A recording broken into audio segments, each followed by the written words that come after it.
Hello दोस्तों, welcome to software engineering channel. क्या हाल चाल है आप लोगों का। सॉफ्टवेयर इंजीनियरिंग चैनल में टेस्टिंग वाली जो सीरीज़ हमने स्टार्ट की हुई है उसमें मैं टाइम टू टाइम इंटरेस्टिंग किस्म की वीडियोस डालता रहता हूं और आज भी आपके लिए मैं एक इंटरेस्टिंग वीडियो लेकर आया हूं जो कि यूनिट टेस्टिंग के हवाले से। अब आप लोग शायद सोच रहे होंगे कि यूनिट टेस्टिंग पे तो मेरी ऑलरेडी एक वीडियो पड़ी हुई है, बट द पॉइंट इज़ कि वो थोड़ा सा थ्योरेटिकल टाइप का कंसेप्ट है।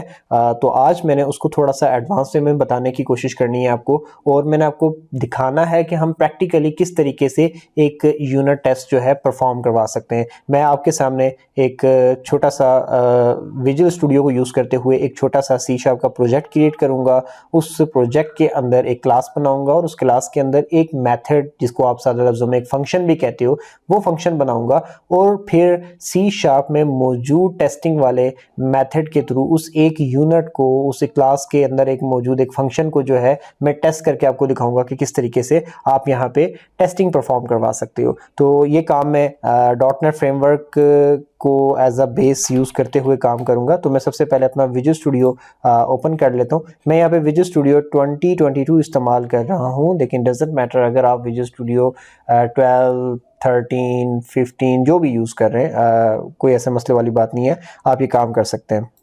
मैं यहाँ से क्रिएट न्यू प्रोजेक्ट पे जाता हूँ और मैं एक कंसोल एप्लीकेशन बना लेता हूँ, क्योंकि मैंने एक सिंपल सा फंक्शन बना के उसको टेस्ट ही तो करना है, तो कोई इतना बड़ा मसला नहीं है। तो मैं यहाँ से जाके कंसोल लिखता हूँ और मेरे पास कंसोल एप्लीकेशंस आ चुकी हैं। तो कंसोल ऐप जो डॉट नेट फ्रेमवर्क को यूज़ करके है, मैं इसको चूज़ करता हूँ और प्रोजेक्ट का नाम रख लेता हूँ सम ऐप फॉर टेस्टिंग। अब ये सम SOME वाला नहीं है, वो उससे देख लें। ये बेसिकली सम जो मैंने लिखा है ये सम प्लस करने वाला सम है, ऐड करने वाला सम है।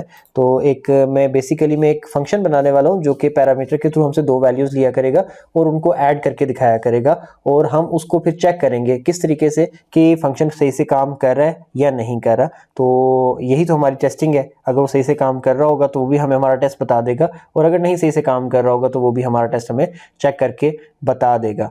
मुश्किल काम बिल्कुल नहीं है, बिल्कुल सिंपल सा काम है। बट ये है कि ये यूनिट टेस्टिंग हम पढ़ते आ रहे हैं। मैं अगर ये बात कहूँ कि जब से हम इस इंजीनियरिंग में आते हैं या कंप्यूटर साइंस के वर्ल्ड में आते हैं तो बचपन से ही पढ़ते आ रहे होते हैं कि यूनिट टेस्टिंग क्या है, लेकिन कभी परफॉर्म नहीं की होती। तो आज मैंने सोचा कि विजुअल स्टूडियो को इस्तेमाल करते हुए आप लोगों के सामने एक छोटी सी यूनिट टेस्टिंग की एग्जाम्पल कर दी जाए।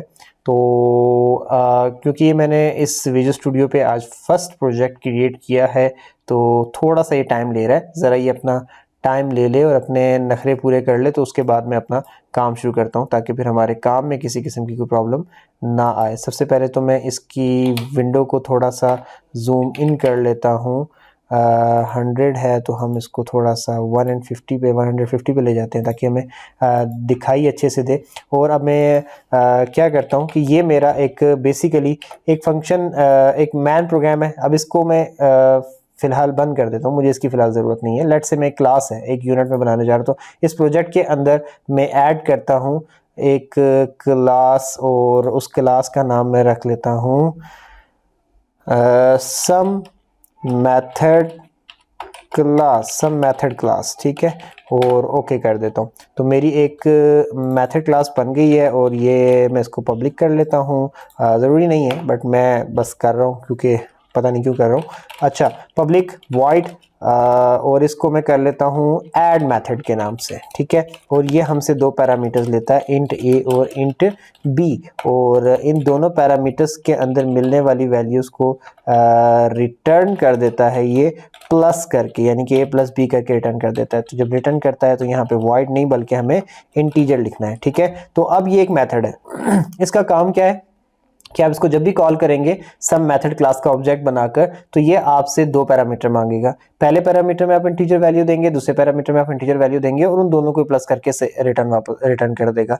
तो आप तब कब कह सकते हो ये कि ये मेथड बिल्कुल सही से काम कर रहा है। आप ये बात तब क्लेम कर सकते हो कि ये मेथड बिल्कुल सही से काम कर रहा है जब आपने कोई दो वैल्यूज दी और उनको ऐड करके जब इसने आपको वापस स्क्रीन पे दिया तो वो जो रिजल्ट था वो बिल्कुल ठीक था। तो अगर वो बिल्कुल ठीक था तो ये सही से काम कर रहा है, लेकिन अगर ये रिजल्ट सही नहीं दे रहा तो दैट मीन्स कि गलत काम कर रहा है। फॉर एग्जाम्पल, मैं इसको पहली वैल्यू देता हूँ इंट a के अंदर 3, दूसरी वैल्यू भी देता हूँ इंट b के अंदर 3, तो 3 + 3 6 होता है। तो अगर हम इसको टेस्ट करते हैं और टेस्टिंग के अंदर ये 3+3 6 ही हमें देता है, हमारे पैरामीटर्स पे पूरा उतरता है, तो हम ये कहेंगे कि ऐड का मेथड बिल्कुल सही है। लेकिन अगर हमें ये 3+3 6 की जगह कुछ और आंसर देने लग जाता है, तो हम ये समझ जाएंगे, इस मेथड को देखे बगैर समझ जाएंगे कि इसमें कुछ गड़बड़ है, इसमें कुछ प्रॉब्लम है, ये बिल्कुल सही काम नहीं कर रहा। ये तो हमने ज़बानी बात की और हमें देखने सुनने में बड़ी आसान सी लग रही है कि ये तो हम वैसे ही देख के बता देंगे, इसमें टेस्टिंग के चक्कर में पड़ने की क्या ज़रूरत है। बट जब आप प्रैक्टिकली काम कर रहे होते हो तो आपके पास इतने छोटे से फंक्शन नहीं होते। शायद ये मैंने समझाने के लिए बहुत छोटा सा फंक्शन ले लिया आपको, लेकिन ये है कि वहाँ पर बड़े बड़े लिखे हुए मेथड्स होते हैं, तो उनको आपने उनके आने वाले रिजल्ट और आपके एक्सपेक्टेड रिजल्ट की बेस के ऊपर आपने चेक करना होता है कि फंक्शन का रिजल्ट क्या आया और आप एक्सपेक्ट क्या कर रहे थे। अगर दोनों मैच हो गए तो टेस्ट पास है, अगर दोनों मैच नहीं हुए तो टेस्ट फेल हो गया। तो इस तरीके से इसकी टेस्टिंग की जाती है। तो एक सिंपल सी एग्जांपल लिए और अब हम इसको टेस्टिंग की तरफ लेके जाते हैं। आई थिंक आपको बातें तो आपको समझ आई गई होंगी। अब ये एक प्रोजेक्ट है और ये मेरे सोल्यूशन के अंदर है। अब मैं क्योंकि इसकी टेस्टिंग करना चाहता हूं, तो मैं यहाँ पर अपने सोल्यूशन में एक नया प्रोजेक्ट ऐड करूंगा। तो मैंने अपने सोल्यूशन के ऊपर राइट क्लिक किया, not on the project, on solution. ठीक है, इस बात को जहन में रखिएगा। और फिर मैं ऐड पे गया और ऐड पे जाके न्यू प्रोजेक्ट पे क्लिक कर दिया। तो क्योंकि मैंने टेस्टिंग के रेलेवेंट एक प्रोजेक्ट ऐड करना है, तो मैंने टेस्ट पे चला गया और यहाँ पर जाके टेस्ट लिख लेते हैं हम यहाँ पर। तो यहाँ पर जाकर देखें, आपके पास यूनिट टेस्ट भी आ जाएगा। ये आ रहा है unit test project .NET framework. मैंने इसको सिलेक्ट कर लिया और मैं इसका नाम दे देता हूँ टेस्ट प्रोजेक्ट फॉर ऐड। ठीक है, कुछ भी आप नाम रख सकते हो, डजेंट मैटर। और मैं इसको 4.8 फ्रेमवर्क पे ही ले जाता हूँ क्योंकि मेरे पास ये लेटेस्ट तरीन मौजूद है, तो मैं इससे पीछे क्यों जाऊँ। अच्छा, 4.8 पे रख के मैंने अपना टेस्ट प्रोजेक्ट जो है बना लिया। और अब इसके अंदर अगर आप देखें तो ये भी बेसिकली एक क्लास है जो कि टेस्ट क्लास है, जो कि टेस्टिंग के लिए यूज़ होने वाली है, और इसके अंदर एक टेस्ट मेथड भी है। हम क्या करते हैं, जैसे कि मैंने आपको बताया कि यूनिट टेस्ट में आप एक कोई मॉड्यूल लेते हो जिसको आपने चेक करना होता है, और आपके पास दो पैरामीटर्स होते हैं कि आपका एक्सपेक्टेड आंसर क्या था टेस्टिंग के अंदर और आपका जो एक्चुअल आंसर आया वो क्या है। ठीक है, तो अब पहले तो आपको कुछ ऐसा सिनेरियो यहाँ पे बनाना पड़ेगा जिससे आप एक्सपेक्टेड आंसर बना सकें, और उसके बाद आपको उसको एक्चुअल आंसर से कंपेयर करना पड़ेगा। ठीक है, तो ये काम करने के लिए पहले तो मैं इस टेस्ट मेथड में अपना एक सिनेरियो क्रिएट करता हूँ, और वो सिनेरियो क्या होगा कि int a is equal to let's say 5 and I think so के मेरा नंबर ऑफ था।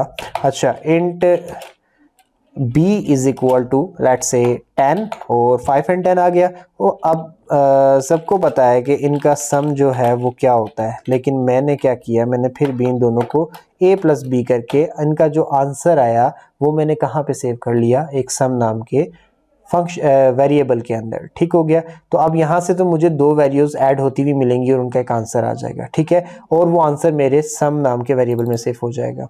सही है, अब यही दो वैल्यूज मैं उस फंक्शन को भी पास कराऊंगा जो कि मैं बना कर आया हूं। तो उसकी तरफ से जो मिलने वाला आंसर है वो अगर इस वाले आंसर से बिल्कुल सेम हुआ, यानी कि उधर से आने वाला आंसर मेरे एक्सपेक्टेड आंसर के इक्वल हुआ, तो मैं कहूंगा कि मेरा टेस्ट पास हो गया। ठीक है, लेकिन ये हम काम करेंगे कैसे, ये हम काम ऐसे करेंगे कि मैं इस टेस्ट प्रोजेक्ट पे जाऊंगा और इसके ऊपर राइट क्लिक करके ऐड पे जाके यहां से चला जाऊंगा रेफरेंस के ऊपर, और रेफरेंस पे जाके मैं अपना वो प्रोजेक्ट जो मैं बना के आया हूँ, मैं उसका प्रोजेक्ट का रेफरेंस यहाँ से प्रोजेक्ट सेलेक्ट करके यहाँ से ऐड कर दूंगा। ये वो प्रोजेक्ट है जो मैंने बनाया था जिसमें मैंने अपने दो नंबर्स को ऐड करने वाला मेथड लिखा हुआ है, मैंने इसको ओके कर दिया। तो ये मेरा as a reference project test project में ऐड हो चुका है। अब मैं क्या करूंगा कि मैं इस क्लास में आकर उस क्लास का ऑब्जेक्ट बना लूंगा। तो उस क्लास का नाम क्या था, सम मेथड क्लास। तो मैं यहाँ पे लिखता हूँ सम मेथड क्लास, और इसका माय ओबीजे बना लेते हैं, कोई ऑब्जेक्ट का नाम रख लिया मैंने, और न्यू सम मेथड क्लास। अब मैं यहाँ पर जाके एक वेरिएबल बनाता हूँ int answer is equal to करके माय ओबीजे के थ्रू डॉट लगाकर हम ऐड मेथड को कॉल करते हैं। और ऐड मेथड को कॉल करने के बाद मैं यहाँ पर a पास कर देता हूँ, और साथ ही आगे मैं कामा लगा के b पास कर देता हूँ, और इसको इस तरीके से बंद कर देता हूँ। अब जो भी ऐड मेथड जो भी हमें a और b को वैल्यूज ऐड करके रिटर्न करेगा वो हमने आंसर के वेरिएबल में सेव करवा ली, और हमने अपने पास भी उन वैल्यूज को जमा करा के एक अलग से वेरिएबल में सेव करवा लिया। अब यहाँ पर हम नीचे जाते हैं और यहाँ पे asset.r इक्वल के फंक्शन को कॉल करते हैं। ठीक है, asset.r आर इक्वल, इस फंक्शन को कॉल करके तो जो हमारा एक्सपेक्टेड रिजल्ट है, यानी कि जो हम एक्सपेक्ट कर रहे हैं कि आंसर आना क्या चाहिए ए और बी को जमा करके, वो हमने बेसिकली सम के वेरिएबल में सेव करवा रखा है, तो हम सम का वेरिएबल यहाँ पहले नंबर पे पास कर देंगे।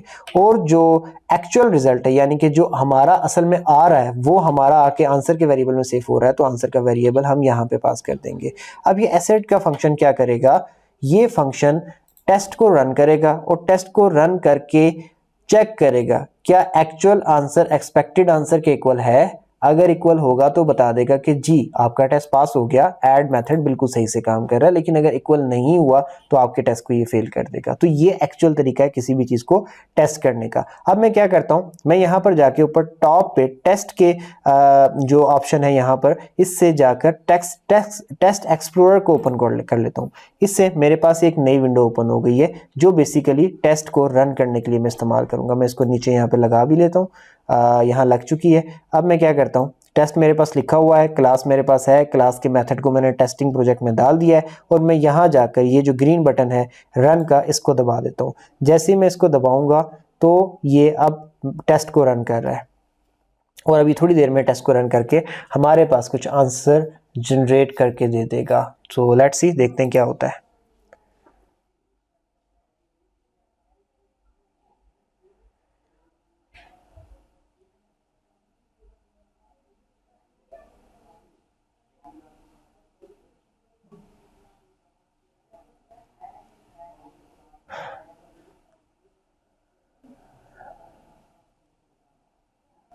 ये देखिए जनाब, इसने ये बता दिया आउटकम क्या है, 1 टेस्ट पास्ड, ठीक है। और अगर आपने देखना हो तो इसने कौन सा टेस्ट रन किया है, तो इसने बेसिकली ये वाला टेस्ट मेथड 1 के थ्रू 34 मिली सेकेंड में इसने जाकर हमारा वो काम कंप्लीट कर दिया, ये वाला। और इसने हमें रिपोर्ट दे दी कि यूनिट टेस्ट जो आपने किया था वो बेसिकली हमने पूरा कर दिया है और वो टेस्ट जो है आपका पास हो चुका है। उसका एक्चुअल रिजल्ट क्या आया है, उसकी आउटकम ये आई है कि 1 टेस्ट पास्ट है, ठीक है। अब क्योंकि जाहिर सी बात है हमारा एक्सपेक्टेड आंसर ये था कि ए और बी यानी कि इनमें पड़ी हुई वैल्यूज को जमा करें तो आंसर हमारे पास जो एक्सपेक्टेड आंसर आना चाहिए 15 आना चाहिए, वो हमने सब में सेव किया हुआ था। और हमने ऐड के मेथड को भी जब 2 वैल्यू दी तो उसने भी यही आंसर दिया। तो जब इसमें पड़े हुए आंसर को इससे इक्वल चेक किया गया तो पता चला कि जनाब एक्सपेक्टेड आंसर और एक्चुअल आंसर सेम है, तो डेफिनेटली टेस्ट पास हो गया। लेकिन फर्ज करें अगर यहाँ पे गलती हो जाती है, मिसाल के तौर पे ये इसके अंदर किसी ने गलती से ऐसे कर दिया, तो अब हम जब इसको टेस्टिंग में डालेंगे तो अब हमारा टेस्ट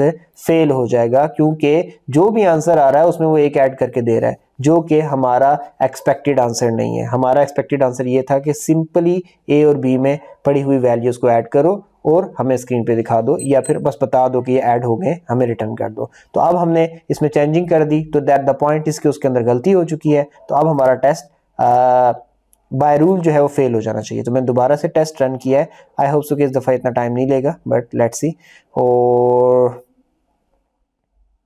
देखें इस बार 1 टेस्ट फेल, इस बार आपका टेस्ट फेल हो गया। क्यों फेल हो गया? क्योंकि आपका जो आंसर आ रहा है वो आप आने वाला एक्चुअल आंसर आपके एक्सपेक्टेड आंसर के इक्वल नहीं है। और ये यहाँ पर लिखा हुआ आ भी गया कि एक्सपेक्टेड आंसर वाज 15 लेकिन एक्चुअल आंसर आपको 16 मिला, ठीक है। तो जब इस तरीके की इस इशू आ जाएगा तो डेफिनेटली आपका टेस्ट फेल हो जाएगा। और यहाँ पर आपके सामने इस वक्त आपका टेस्ट फेल हो चुका है। और ये यूनिट टेस्टिंग है, हमने एक छोटा सा यूनिट उठाया, उसको टेस्टिंग के प्रोजेक्ट के हवाले कर दिया और उसको टेस्टिंग के प्रोजेक्ट के हवाले करके उस टेस्टिंग प्रोजेक्ट को हमने ये बता दिया कि हम एक्सपेक्ट ये करते हैं कि ये आंसर दे, लेकिन अब तुम इसको चेक करो कि ये आंसर देता क्या है। तो हमारी एक्सपेक्टेशन पे एक बार जब वो मेथड पूरा उतरा तो इसने कह दिया कि टेस्ट पास हो गया, लेकिन दूसरी बार जब वो मेथड उस एक्सपेक्टेशन पे पूरा नहीं उतर सका तो इसने बता दिया कि जनाब आपका टेस्ट फेल हो गया है। इंतहाई सिंपल सी एग्जांपल ली थी मैंने, शायद इस वजह से लग रहा होगा कि इसमें टेस्टिंग करने वाली क्या बात है। खुद ही देख लो, जाहिर सी बात है